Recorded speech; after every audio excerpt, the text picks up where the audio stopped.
Un petit mot en français, n'est-ce pas? La résurrection de Jésus a un premier fruit. Le premier fruit patent, n'est pas, qui saute dans l'œil, c'est la preuve qu'il est Dieu. Donc ça donne une foi absolument inébranlable, une fermeté de foi incroyable. Croire en Dieu, ça c'est facile. Il y a des preuves d'existence de Dieu. L'intelligence peut facilement savoir, dit saint Paul dans la première épître aux Romains. Tout le monde peut le savoir. Tout le monde qui réfléchit un petit peu, tout ce qui existe. Hein. Tout a une cause, et la cause est proportionnelle, voilà, etc., etc. Il y a des gens, beaucoup de gens qui renient Dieu, mais c'est plutôt dans la volonté. Parce qu'ils ne veulent pas se soumettre à cette volonté de Dieu, garder les commandements. Donc, croire en Dieu, savoir que Dieu est là, une ferme croyance dans l'existence de Dieu. Hein. Entre parenthèses, les athées sont parfois les plus croyants en Dieu. Parce que toute leur vie, ils combattent Dieu. Comment combattre quelqu'un qui n'existe pas? Ça ne vaut pas la peine, alors. Qu'ils combattent Dieu toute leur vie, c'est qu'il existe bien, n'est-ce pas? Alors, il y a des athées qui disent je consacre ma vie au combat contre Dieu. Enfin, ça veut dire qu'il existe, alors.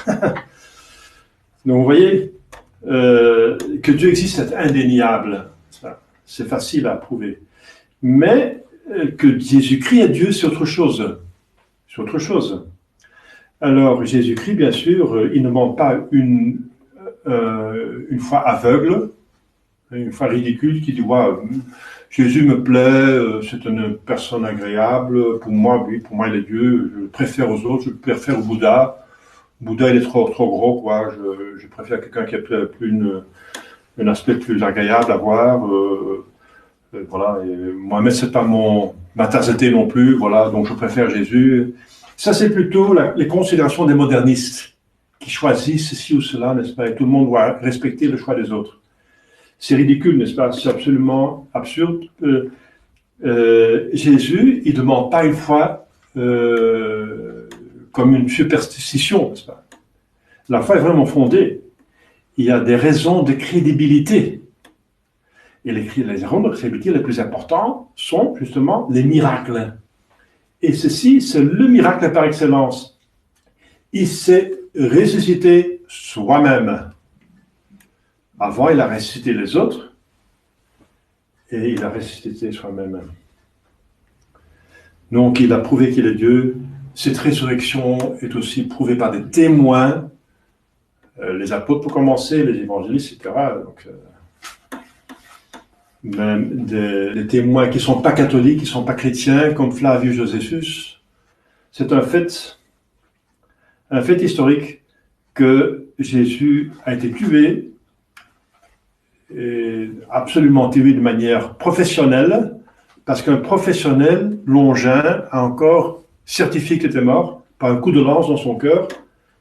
Les légionnaires romains étaient des tueurs professionnels, donc c'est absolument certifié qu'il est mort. Saint Jean l'a dit, j'étais là, j'ai vu l'eau et le sang qui témoignent de lui qu'il est vraiment mort, donc après qu'il est vraiment Dieu, donc qu'il est vraiment ressuscité, que c'est un miracle. Et voilà, donc le premier fruit qui est directement là, et ça s'est exprimé par l'évangile d'aujourd'hui, c'est la foi. Mais une foi absolument ferme, sans aucun doute absolu, n'est-ce pas? Ici, il est ressuscité, il a prouvé qu'il est Dieu, il est Dieu. Mais un autre fruit, qui est peut-être encore plus important, parce que la foi, c'est au niveau cognitif, mais c'est la volonté qui décide du ciel et de l'enfer. C'est les fruits, la résurrection spirituelle que cette résurrection de Jésus devrait causer en nous. Et un signe de cette résurrection spirituelle, c'est le baptême. Le baptême, qui par préférence, surtout des adultes, est conféré la nuit de Pâques, justement pour cette raison. Donc, au commencement de l'Église, il y avait le baptême par immersion. Donc, la personne était vraiment immergée en dessous de la matière, qui est une matière liquide, l'eau, hein, mais qui signifie la mort, l'enterrement. Il disparaît sous la matière, et ensuite il sort comme une résurrection, comme Jésus est sorti de son tombeau. C'était l'image qui effectue, parce qu'un sacrement effectue ce qu'il signifie. Elle effectuait cette résurrection spirituelle. Ça veut dire le plus grand pécheur, n'est-ce pas? Quel péché qu'il a? Pour commencer, le péché originel, qui est un péché mortel. Donc, officiellement, ce qui règne dans ce cœur, dans cette âme, c'est le diable. Bien sûr, après qu'il a décidé de devenir chrétien, le diable est déjà parti par un amour de Dieu et par le baptême de désir. Mais parce qu'il y a 3 baptêmes dans l'Église catholique, 3 baptêmes valables. Donc le baptême sacramentel qui enlève tous les péchés et le baptême de désir qui enlève déjà le péché mortel pour commencer. Et le reste, ça dépend de la ferveur de cet amour de Dieu. Ensuite, le baptême de sang, des martyrs. Si on meurt pour Jésus, même en tant catéchumène, eh bien, on est sanctifié par sa mort. On ne peut pas avoir plus d'amour de Dieu que donner sa vie. Donc. Mais vous comprenez ce que je veux dire? Avant le baptême, un des 3, n'est-ce pas?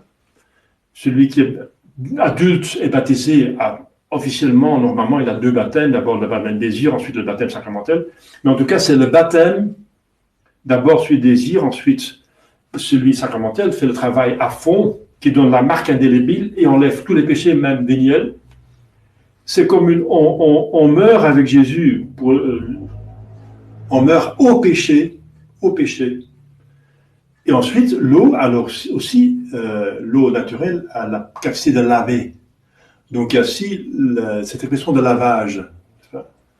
Donc l'enterrement et le lavage. Et ensuite, bien, si quelqu'un, par hasard, enfin c'est Dieu qui décide, mais comprenez ce qui se passe, meurt après qu'il est baptisé sacramentellement, par un infarctus, je sais pas quoi, infarctus parce que l'eau est trop froide, ou bien par infarctus par joie, ça peut arriver aussi, par émotion, eh bien, ou par une attaque, n'est-ce pas, de persécuteurs, en temps de persécution, et on a tué, n'est-ce pas, ça existe, ça existait. Alors, si cette personne meurt directement après le baptême, cette âme va directement au ciel. Quelle résurrection spirituelle! C'est ça, la résurrection spirituelle, qui est le fruit finalement le plus important du baptême. Parce qu'à quoi ça sert d'avoir une foi ferme si on n'a pas l'état de grâce? Le diable a aussi la foi, mais il n'est pas en ordre. Le diable, il croit que Dieu existe parce qu'il ne voit pas, il n'a pas de vision béatifique, mais il tremble, parce qu'il ne fait pas sa volonté, et il est puni par Dieu. Donc la foi, c'est le début nécessaire, mais ça ne s'arrête pas là. Donc la foi doit mener forcément. Donc tout arbre doit porter des fruits. Le fruit de la foi, ça veut dire qu'on va exécuter, va faire ce que la foi nous enseigne. Voilà. Et ça donne vraiment la résurrection spirituelle pour nous. Nous sommes déjà baptisés. Il y a aussi une résurrection spirituelle à chaque Pâques. C'est une résurrection de nos vices. Je ne parle pas de novices, de nos vices. Hein. Donc dans les vertus informées, bien sûr, formées par l'amour de Dieu. Parce que sans l'amour, ça ne sert à rien, ça n'a pas de valeur. C'est 1 Corinthiens 13 de Saint Paul. La preuve que l'amour règne en général, mais surtout de manière explicite dans le régime de la gloire, on est maintenant dans les mystères glorieux, c'est que Jésus va apparaître selon le degré d'amour de Dieu, et pas selon la dignité, le pouvoir, l'honneur qui est dû à des personnes, comme au pape, comme à Saint-Pierre. Non, il ne va pas d'abord apparaître à Saint-Pierre. Il va d'abord apparaître à la personne qu'il aime plus, c'est la Sainte Vierge. Et ensuite, Marie-Madeleine. Il a testé celle qu'il a beaucoup plus aimée, elle reçoit plus de grâce et de gloire. Marie-Madeleine, les autres saintes femmes, et ensuite seulement Saint-Pierre et les autres. Vous voyez que l'hiérarchie, j'en ai parlé plusieurs fois, mais c'est très important, l'hiérarchie définitive de l'éternité, de la gloire, du ciel, c'est l'amour de Dieu. Celui qui a plus aimé est le plus haut. Celui qui a moins aimé est le plus bas. Mais qui a quand même, parce qu'il faut aimer pour être dans le ciel, il faut être en état de grâce, c'est l'amour de Dieu. Voilà, chers fidèles, la résurrection pour nous, c'est ressusciter dans nos vertus pour lesquelles nous avons travaillé dans cette quarantaine, n'est-ce pas? Enfin, je veux dire les 40 jours, pas de la quarantaine du virus, les 40 jours du carême, mais ça a commencé même à l'avant. À l'avant, on est déjà appelé pour se convertir parce que Jésus allait venir pour nous sauver, mais c'est déjà un appel à la conversion. L'avant. Donc dès l'avant, on travaille déjà à nos vices, à nos mauvais penchants, le manque de vertu, ici et là. Si on fait un examen de conscience, le soir, c'est inclus dans la prière du soir officielle, il faut comparer ce qu'on a fait pendant la journée avec la volonté de Dieu. Parce qu'on dit bien dans notre Père que votre volonté soit faite sur la terre comme au ciel. Moi, je suis sur la terre, c'est moi. Dans ma vie ici sur terre, est-ce que la volonté de Dieu a été faite par ma volonté, la conformité de ma volonté à la volonté de Dieu, comme les volontés des bienheureux, des saints et des anges dans le ciel sont conformes à la volonté de Dieu? Est-ce que j'ai vécu aujourd'hui comme cela? Sinon, si je ne fais pas cet effort, à quoi ça sert de dire le pater? C'est l'hypocrisie, c'est du théâtre, n'est-ce pas? On aurait dit avec les lèvres, mais pas avec le cœur, n'est-ce pas? Que votre volonté soit faite sur la terre comme au ciel. Prenons cela, s'il vous plaît, au sérieux. Au sérieux. C'est la prière de notre Seigneur, c'est la moelle de toutes les prières, c'est l'exemple de toutes les prières. Les disciples me demandent comment prier. Eh bien, Jésus donne, c'est notre Père. Que votre volonté soit faite sur la terre comme au ciel. Et c'est la sainteté. C'est donc un effort que nous devons faire pour connaître ce qui manque encore, et bien sûr ce qui va bien aussi, pour le maintenir et le mettre dans la bonne mesure. Et ensuite développer cette vertu qu'on manque le plus, par amour de Dieu, parce que sans amour, il n'y a rien. Aidé par la grâce, donc prier, utiliser le moyen de grâce, dévotion, etc.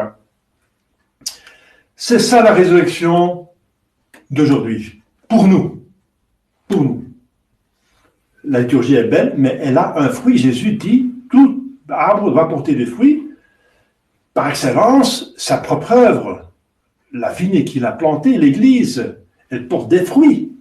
Les fruits, c'est notre résurrection spirituelle, parce qu'on n'est pas mort physiquement, donc c'est une résurrection spirituelle, très importante, la plus importante de tout, encore plus importante que la résurrection physique, parce que la résurrection physique dépend justement de l'état de notre âme.